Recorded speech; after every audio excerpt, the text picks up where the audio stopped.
that y'all are all doing great and, have good vibes and good energy. Y'all know I'm all about that. As I promised, today I am going to do a live on trauma bonding, aka Stockholm Syndrome in the Black community. I feel like this is maybe more for women. I think that men should listen because they be tripping sometimes. But it's more for women because oftentimes we are the ones that get stuck with this syndrome and in this process, So one thing, let me explain to you first what Stockholm Syndrome is. I know I tried to do this video last week. No, I think it was this week, but Instagram wasn't working with me. So I hope that y'all can hear me this time. But Stockholm Syndrome is when you feel a feeling of trust or affection felt by a victim towards the perpetrator of a crime, or they've done something, that perpetrator has done something against you. So I gave the example last week, and I'm just using this example because it's the most recent one, or the most prominent one, like everything that's going on with Meg Thee Stallion and Tory Lanez. That would be a perfect example of Stockholm Syndrome. How, she had a feeling of trust or affection potentially towards him, and he committed a crime against her, and she protected him because she felt these feelings of trust and affection.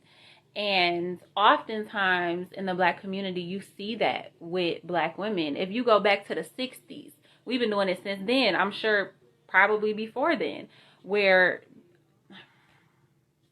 men used to beat us. You know what I'm saying? And then we wouldn't do anything about it. It was like we never called the cops. You know what I'm saying? People would know about it. Our family, our friends would know. But it was never calling the law, ever. So this is a deep-seated issue with Black people. And it's crazy because everybody was bringing up the Tory Lanez and Meg Thee Stallion situation, but nobody was using the term Stockholm Syndrome. And that's when I knew, I was like, see, this is something Black people haven't really dealt with because they don't even understand it's a name for it. They don't understand that this is a thing. This not just something that happens every now and then. Like, this is an actual thing that we've been dealing with for a long time. So it's definitely something we need to deal with. Another example of this, I'm not sure if any of you saw the movie, what is it? I forgot the name of the movie. Dang it. I wish I knew it. Let me just move on. So a lot of times, how people develop Stockholm Syndrome is they have to have gone through a process called, or traumatic experience. They have to have gone through a traumatic experience in order to develop Stockholm Syndrome. And so, with the Stockholm Syndrome, especially with women, what ended up happening is because my homegirl, we were talking about this, and she was telling me that she started to develop a why mentality instead of a what mentality. So what we'll do as women, and I've dealt with Stockholm Syndrome as well, and when you go through Stockholm Syndrome, can you not hear me? Can you guys not hear me still? I'm seeing that I can't be heard, so I need a signal. Somebody tell me, can you hear me? Because I hate when Instagram does this. It must not be something they want me to talk about. Okay. All right. I just need to make sure. So, yes. Me and my homegirl started to develop a why mentality instead of what. So you would look at a person's actions, and a lot of times people look at the what that person did. Or, a person might rob a bank, and people might say, they robbed the bank. Look at what they did, not why. And so people do that with Black people all the time. They look at our behaviors and our actions, and they don't look at the why. And a lot of times when we go through traumatic experiences, to me, I feel like it makes us begin to look at, why did this person do that? So we started to develop a why mentality. Now, this is where it gets into the dating realm, because when we would start dating, guys that we would talk to had gone through traumatic experiences. So they would act a certain way, even if it may have been, you know, they might have disrespected us, or they may have said some things that, you know, we didn't agree with, or made us feel some type of way, or they may have cheated, or, and I know for me, I would start to develop this why mentality. I know at one point, one of my homegirls, she had got cheated on, and, you know, and instantly my first reaction was, well, maybe he did it because he didn't know, you know, what to do, or maybe he did, and I'm making all these excuses because of that why mentality. I wonder why. And I think a lot of times we do that in our relationships, so we allow men to get a pass on horrible, unacceptable behavior because we're looking at why, especially because of the traumatic experiences we've gone through. I know for me specifically dating, if I've regulated my issues, but some of the people I dated have not. And if I can relate to their traumatic experiences, I'll give them a pass. Like, oh, well, he said this to me and I didn't like it, but I understand why he said that because he's going through some things. And no, you don't get a pass.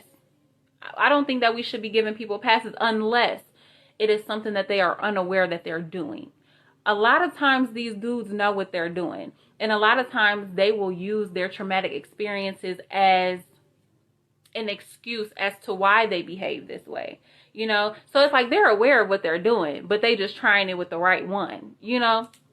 And it's crazy because for me, not only I feel like I still have Stockholm Syndrome, but I had to check myself. So not only do I have Stockholm Syndrome, but I have a savior complex as well. And that don't go well in a relationship or dealing with somebody who's gone through traumatic experiences. I also have that why mentality. I wonder why they did this and this, that, and another. And then on top of that, I'm an empath. So I can feel the emotions of others. I can feel the pain that you've gone through. And I'm a psychology major. So I'm always going to try to dissect and figure out why.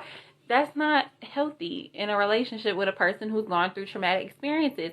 And one thing I've also learned is women who think like me, especially in the field of psychology and social work and, you know, all of those fields, a lot of times we date people who have had traumatic experiences, and then it's like we're dating our patient. And that's unacceptable too. I had to figure that out. Like, this person can't be your patient and you dating them. That is out the question, because you will begin to accept certain things. And it's crazy because when I was in a relationship, I would point out things to the person that I saw was wrong.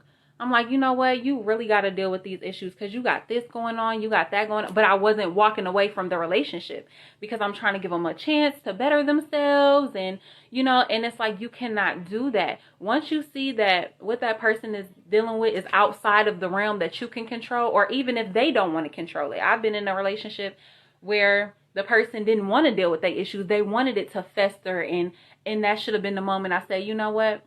I can't be in this relationship. But a lot of times as women, we get so caught up, you know, to the point where we don't want to walk away because we feel like, especially with black men, we feel like, oh, they need somebody to count on. They need somebody to talk to, you know, and I'm not saying that they don't need those things, but we have to we can't get so caught up in that to the point where they're hurting us. And I think that over time, that's what we begin to do.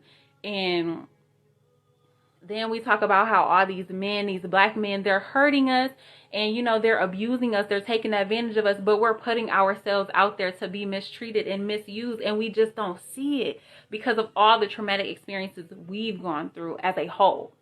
So it's like this big cycle, you know, and it's very unfortunate, but that's why I say and I'm not saying that this is only exclusive to black women, because I believe that black men have gone through experiences like that too, where they're dealing with a woman that's toxic.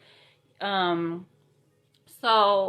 I'm not saying that it's exclusive to us, but I'm saying it happens more commonly with black women because, like I said, look at the trend. Even in the 60s and prior to that, we've been protecting black men after they beat us down and did this. And I'm not saying all black men are bad. Don't come for me.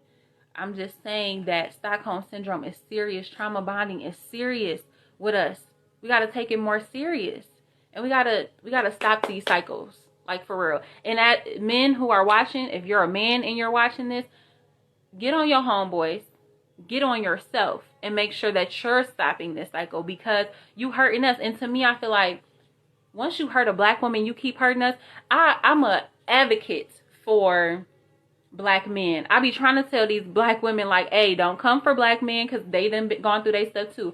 But after so long of you hurting them, what do you expect? They gonna turn their back. What do you expect? And it's like, I believe in black men, but I can't keep, if y'all gonna keep hurting black women. And then the thing about it is, after you've hurt us, who else gonna protect you? Who else gonna be with you? Who else gonna carry you? So that's something to think about too. I understand that y'all got y'all own traumatic experiences. We understand that, nigga. We've been there too. So, you know, just my favorite thing to say is to be mindful of the things that you are putting off on other people and the things that you're giving out. Women, stop being so accepting of this negative behavior. Make sure that you're being aware of what you're accepting and what you're dealing with. Make sure you know they demons before you walk into those relationships. Make sure you know what you're dealing with, and stop being a patient, or stop allowing your patient to be your boyfriend. Like I said, I can talk about these things because I've been there. So that's all. I just want y'all to be mindful, and it's a lot of cycles that we need to stop, and this is one of them. So that's all. I hope that y'all have a wonderful rest of your day. You know, I'll be trying to end off on a good note. I don't want to get on y'all too hard, but yeah, just be mindful.